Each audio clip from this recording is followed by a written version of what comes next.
Hi, my name is Kenzie Weiland. I was a learning assistant for Chemistry 121. I'll keep this presentation brief because I know you've probably listened to a bunch of them, or if not, those are available to you. But as I mentioned, I was in Chemistry 121. And for this course, students would go to a lecture 3 times a week. And then once a week, they would go to a recitation where they would complete a worksheet together. As I said, they were supposed to work on this together, or they were encouraged to work on this together. They didn't always do that, and that was one of my challenges as a learning assistant, was to get them to work together. These recitations were in person for most of the semester, but then for the last couple weeks, they were hybrid. So some students would be completing the recitation in the classroom, while some were completing it online at the same time over Zoom. So I'll talk about some strategies and for navigating those different settings. My goal as a learning assistant was to create a comfortable learning atmosphere, to foster connections between students, and thirdly, to be a resource to answer questions and get students talking to each other, to point them to outside resources. And so I'll talk about what that looked like for the in-person and Zoom settings. So for the in-person, to get students to make connections, that was really difficult because, as you can see in the picture on the left, classrooms were spaced out, students were spaced out. And so a lot of them expressed fear of raising their voices to say, like, hey, do you want to work on this together? For a lot of students, that was hard. And one of the strategies to combat this that the instructor came up with was to put a question on the recitation of, like, what is the major of the person sitting to the left of you? What is the major of the person sitting to the right of you? And that gave students an excuse to reach out and say, hey, what's your name? What's your major? And that really helped to form connections within the classroom. Another thing we did was to make name tags. And these name tags were just to have students be able to know who else was in the classroom with them, gives them a name to say when they say, hey, you want to work on this together? One thing could have been improved here, though. I should have done this earlier on in the course. I did this kind of late. So by then, students already were in their routine of just coming in and working on their recitation. But if you're listening to this and this is something that you can implement, I definitely recommend it and say do it early.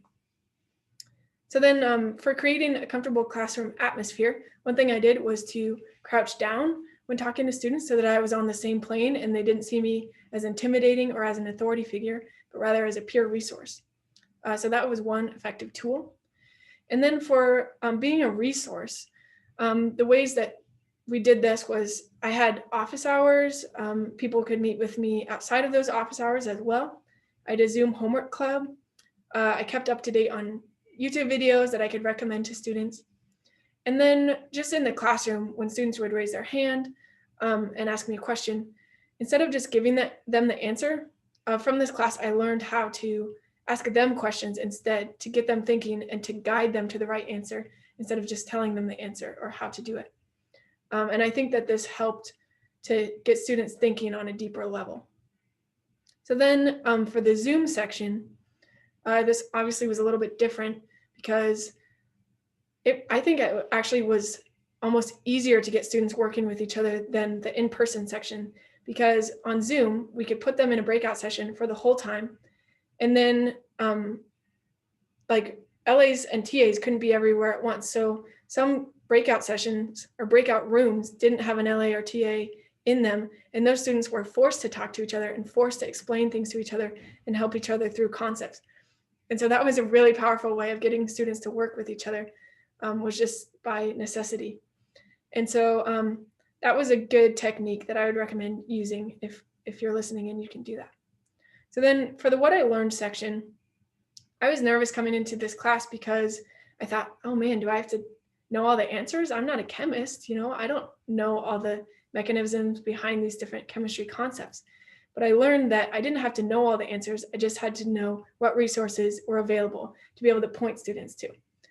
So that's one thing that I learned. Secondly, in student discussions, it's good if there's some disagreement and some debate. We researched, or we had some readings for this learning assistant seminar that showed that how when students are really engaging with material, it means they're challenging each other's ideas and bringing up new ideas and putting those ideas against each other. And so that's something that I'm using in my other classes as well. So these are some of the strategies we used. I hope this was helpful for you. I wanted to thank my faculty member, Dr. Brooke Martin, who was super helpful in this process. My seminar instructor, Joshua Herring, for this Learning Assistant seminar. And then TAs that really helped me, Evelyn Schwartz and Sierra Paskey. So thank you for listening. And again, I hope this was helpful. Thanks.